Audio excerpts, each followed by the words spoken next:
Halo semuanya, kami dari tim Mindwell akan menjelaskan tentang data dari Survei Nasional Kesehatan Mental Remaja Indonesia pada tahun 2022. Berdasarkan hasil survei, sekitar 1 dari 3 remaja di Indonesia atau 15,5 juta remaja mengalami masalah kesehatan mental dalam 12 bulan terakhir.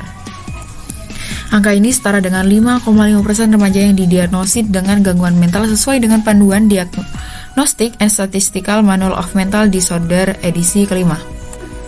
Gangguan mental yang paling banyak diderita remaja Indonesia adalah gangguan cemas, gangguan depresi, gangguan perilaku, gangguan stres pasca trauma. Mindwell hadir untuk menawarkan solusi dari permasalahan ini. Kami berkomitmen untuk mencegah risiko bunuh diri remaja, mengurangi parahnya mental illness, dan menghindari penularan gangguan mental. Mindwell menawarkan fitur yang memungkinkan konsumen memilih psikiater sesuai keinginan mereka. Target pasar kami adalah remaja berusia 15 hingga 22 tahun yang mengalami gejala kesehatan mental. Beberapa kompetitor kami termasuk platform kesehatan seperti Halodoc dan Relief serta beberapa lainnya yang serupa. Namun, kami yakin Mindwell menawarkan keunggulan tersendiri dari yang lainnya. Dalam demo produk kami, pengguna akan diarahkan ke landing page untuk mencoba prototipe aplikasi Mindwell.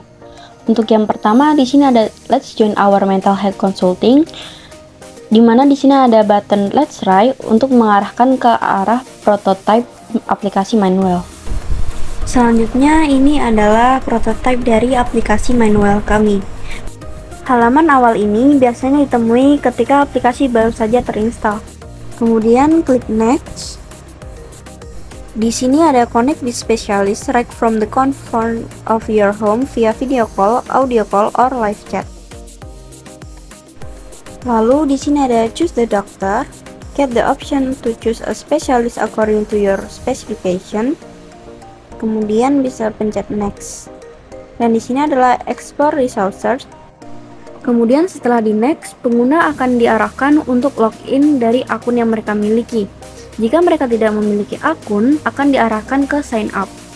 Setelah mengisikan data yang diperlukan, pengguna dapat mengklik sign up dan akan muncul ke halaman onboarding. Pada halaman ini, terdapat beberapa fitur yang ada di dalam aplikasi Mindwell ini. Pertama ada consulting, whitebook, journal, support, notification, dan artikel. Jika tidak ada lagi yang ingin user lakukan dari fitur tersebut, user dapat mengklik home untuk masuk ke dalam homepage. Di dalam homepage ini, terdapat daily journal yang digunakan user untuk journaling. Untuk melakukannya, bisa klik create new untuk membuat baru atau open untuk membuka jurnal yang lama. Lalu, untuk pengisian jurnal tersebut, pertama-tama mengisikan tanggal dan jam dari jurnal tersebut akan dibuat. Kemudian memilih salah satu dari emotion, ada happy, good, okay, bad, dan very bad. Setelah terisi semua, kita klik next. Lalu memilih aktivitas yang akan diceritakan, ada family, shopping, film, reading, dan lainnya.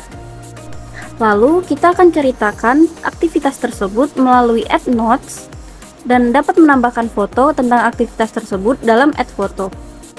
Setelah selesai, dapat klik save untuk menyimpan jurnal yang telah dibuat.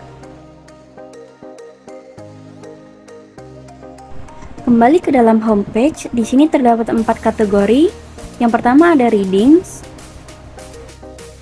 Dalam fitur ini, pengguna dapat membaca puluhan artikel atau bahkan ratusan yang mana berkaitan dengan kesehatan mental. Jika user ingin mencari sebuah artikel, maka dapat menuliskan keyword yang diinginkan ke dalam kolom search. Artikel-artikel yang ada memiliki beberapa kategori seperti anxiety, ADHD, skizofrenia, OCD, depression, PSTD, dan lainnya.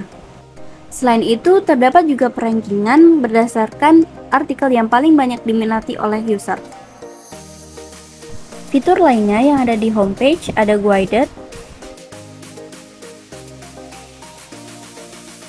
Guided ini berisikan mengenai tata cara penggunaan aplikasi Mindwell dan deskripsi singkat mengenai Mindwell dan tujuan dari aplikasi Mindwell tersebut.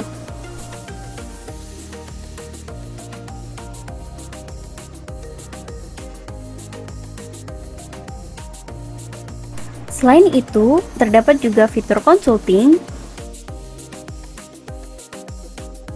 yang digunakan untuk mencari psikolog, terapis, dan psikiater untuk melakukan konseling. Pengguna juga dapat mencari dokter yang diinginkan melalui kolom search yang ada di atas.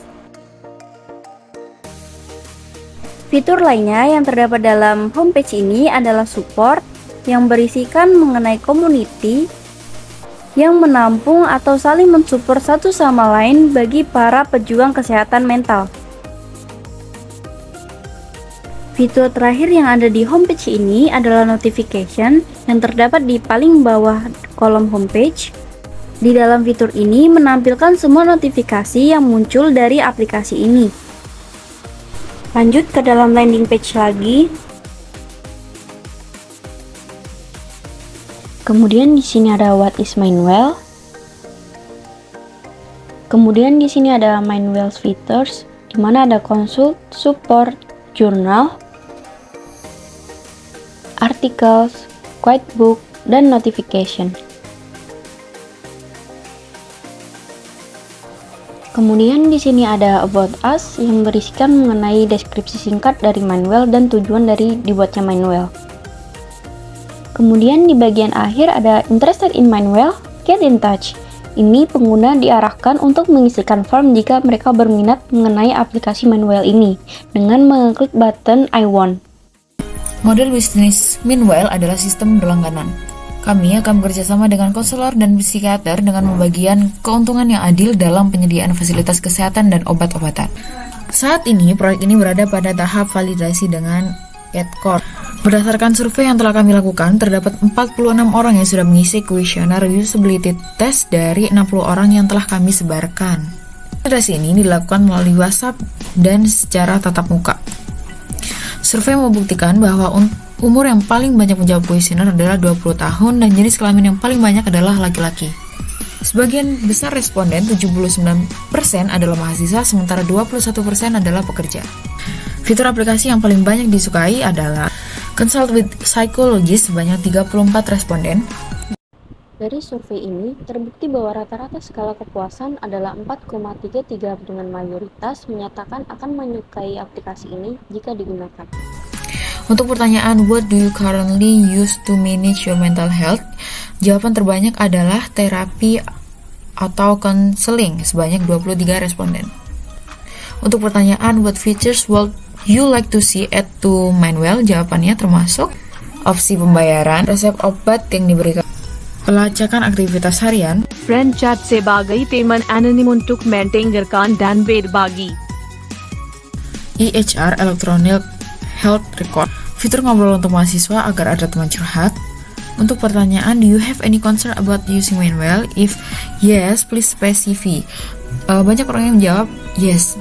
Jawabannya adalah mencakup kekhawatiran tentang privasi data, bagaimana data pribadi dan informasi kesehatan pengguna disimpan dan dilindungi, serta perasaan bahwa penggunaan Mindwell lebih private dan juga memungkinkan eksplorasi kesehatan mental tanpa takut akan privasi atau stigma dari lingkungan sekitar.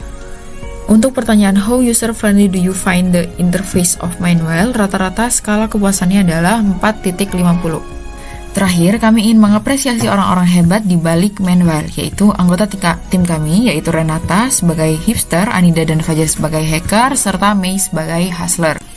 Terima kasih juga kepada Pak Andi Dahroni sebagai dosen pengampu mata kuliah Technopreneurship ini. Kami sangat berterima kasih atas dukungannya. Mindwell, solusi kesehatan mental Anda. Terima kasih semuanya telah mendengarkan video penjelasan dari aplikasi kami.